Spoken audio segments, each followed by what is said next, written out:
Hello survivors and welcome to another Walking Dead Road to Survival video, and in this video we're going to be going over the stolen weapon event and pretty much the mess that is going on with the event itself. I'm just going to basically inform you the situation and how I think you should proceed if you still want to go for the event itself and the weapon. So first up, to keep things simple, I am in a new region. I am in my second region, which I stopped playing in just before Conquest started, just so you can see that everything is not actually played through. And this new roadmap popped up, which is the stolen weapon. And as you can see, it has the axe and everything in the actual roadmap in terms of what we can see looks exactly as it was. Each act is blocked by the level of Gregory you have. So Act 2 is grade 4, Act 3 is grade 5, Act 4 is limit break 1, so on and so forth, and then it goes up to limit break 3. The higher the act you can get to, so for instance if we go to the last act, you can see the last stage will be jingle bells. They will drop both governor items and Negan items. It is pure RNG between the two. This is one of the issues which you're going to talk about, but it is pure RNG between the two, and you'll be getting varying amounts. The higher stage you do, the higher act you do, the higher the drops will be. It's as simple as that, kind of how it's advertised. However, the drops are going to be RNG within themselves too. You'll get varying amounts, whereas initially it seemed to be advertised like it was always going to be the same amount. There wasn't going to be any RNG. So with there being no RNG, it would have been easier to calculate roughly how many jingle bells you needed, but with RNG it's a bit more difficult. But the biggest issue with the event itself was the missions. And the missions are a problem because while the amounts that you require to get seem to have been reduced, they are combined missions of Gov and Negan ornaments in one. Whereas before, when it was advertised, it seemed like it was separated missions. So first you had to get Gov ornaments and then you had to get Negan ornaments. But that wouldn't be too bad, honestly, if it was a continuous mission. You know how if you need to kill 500 walkers and then you need to kill 600 walkers for the next mission, you actually only had to kill 100 walkers for the 600 walker mission because you've already killed 500. However, because the way they've done this event, you have to complete the mission before to unlock the next mission, and because you have to do that, anything you gain from the previous mission you don't actually get as progress for the next mission, but also progress for the next mission, and it happens on each time you do it. And I think there's 6 missions total to get this done, and it doesn't seem like that big a deal. But let me just give you an example. If you have the first mission up and you get your 650 Gov ornaments from doing the roadmap and doing whatever farm or whatever you need to do, and then you need your 75 Negan ornaments, what happens if you get another 20,000 Gov ornaments? No progression for the rest of the event. You can just be absolutely stuck based on getting Negan ornaments. So it's honestly a really rough deal there. This mission being not completely unlocked is actually really bad. I'll show some footage on the screen because I did do this on my stream. I can't really recommend doing this or not doing this event. The weapon's still there. You can still get it. You could potentially get it with 400 jingle bells. It could potentially take you 2,000. It took me around about 850 to 1,000 jingle bells. But I did kind of overspend in the beginning because I did a ×5 on a stage. Do not do any ×5s because that gives you way too many drops. Way too many. Do ×1 only ever. Because ×5 is pointless because, again, like I said, it doesn't carry over to the next mission. You're just going to screw yourself, basically. Now, you can see the sort of visuals now where I'm on the last mission, and I actually only needed governor ornaments to get it finished, and I just kept on pulling Negan ornaments over and over again, like 5 times in a row. And this is like best case scenario because eventually I'm going to get there. Eventually I'm going to get the gov ornaments. They are the air quotes easier one. They're the ones you're going to get dropped most of the time. But you could be on a mission that's higher up and have it where you just do not get any Negan drops, and that's going to be really rough. It's completely random. You could, like I say, you could get this weapon in 400 jingle bells or you could get this weapon in, like I say, it could be up to like 2,000 or 3,000. It could go to extreme amounts if you get extremely unlucky.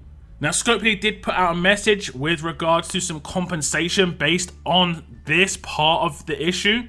And it said, "We are aware mission information for the stolen weapon event is not what was communicated. And for this error, we'll be sending the following compensation within 24 hours to all players' inbox.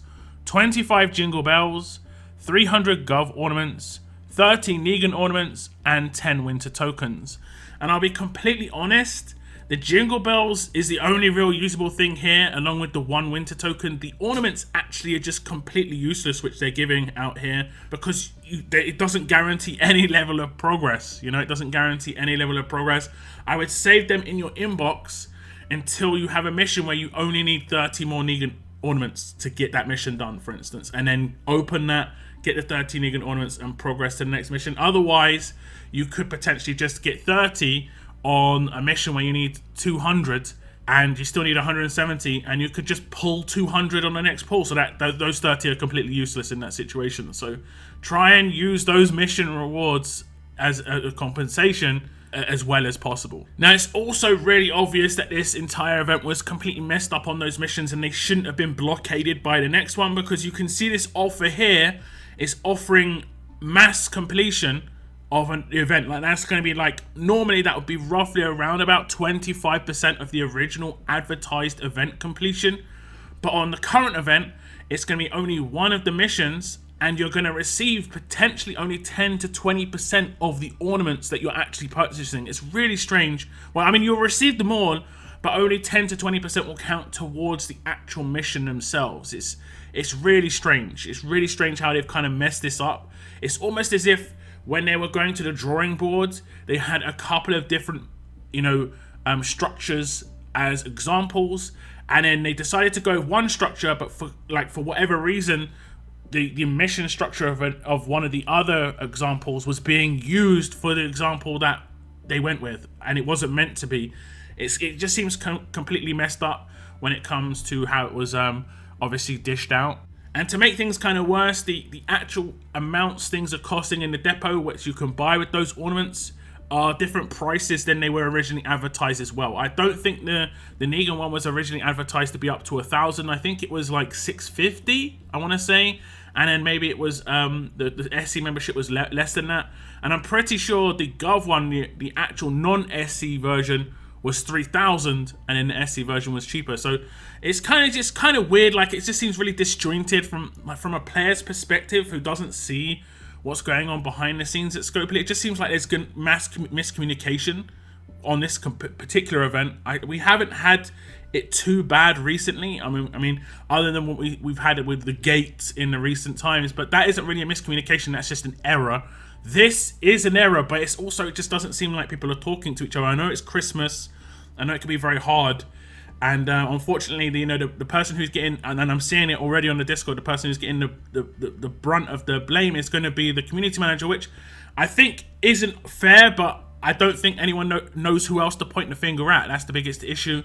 And, someone within a company is never going to come out and say, it's not my fault, it's insert name here. At the end of the day, it's like, everyone who works for Scopely is Scopely, so it's just kind of like it's Scopely's fault. So it's kind of hard for the player base to really direct that the issues anywhere else. So it's a mixed bag there, unfortunately. Now, can I recommend how you actually will do the event? I don't know, guys. I don't know. I actually managed to pick up the weapon myself, and it cost me, like I said, 850 to 1,000 jingle bells.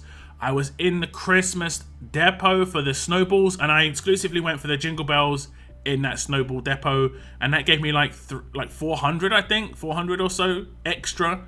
So that was how I did that. I did have Gregory at Limit Break 1, so I was doing the Limit Break 1 roadmap over and over again. And again, the most important thing is one stage at a time is enough to get enough drops for like a section. You just have to get lucky. If you get really lucky and get like Negan first every single time, you could potentially spend less than 500 jingle bells. If you get unlucky and you get like 20 drops of Governor before you get 1 drop of Negan, you could potentially spend 2,000. So like I said, it's kind of rough. Overall, personally, from the original advertised amount of ornaments that were required for the event, I actually got the weapon with slightly less, where I got it with a lot less governors by about 10,000, and I got it with a little bit less on the Negans by about 300 or 400. So overall, I got kind of fortunate, but the issue is the next dude is not going to get as fortunate, and they shouldn't. Like we talked about RNG events in the past, you know, 2-3 months, and it looked like this one potentially was nice because it wasn't RNG. It was going to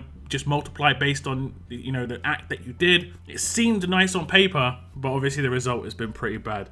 So yeah, this one's been a bit of a mess, guys, for sure. I would still say that weapon is pretty good. I did test it out, and honestly, my alert characters were absolutely just smacking around characters where I wasn't used to it. Like, I wasn't used to, like, Carol and Laurie just one-shotting characters so easily.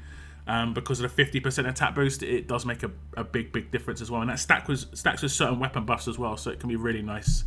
But do give me your thoughts. Are you going to completely avoid this event? Are you still going to go for the weapon? Have you gone for the weapon and just massively overspent Jingle Bells and you're kind of screwed out of it at the moment? I mean, there is still a week left on it. You could potentially get a bunch more Jingle Bells. The compensation, again, like I say, it's not really that big a deal. It's not really doing much. Especially the ornaments aren't doing anything at all, really. You're not going to even be able to spend those ornaments in the depot, you know? That's like not even 1/10 of what you need to get any of these rewards in the depots. So it's kind of strange situation all around, guys. Like I say, do leave me your thoughts on the stolen weapon event and the mess ups and how it affected you in the comments down below. That is going to be the end of my video. I want to thank you very much for tuning in, and as always, keep on surviving, guys. Keep on surviving.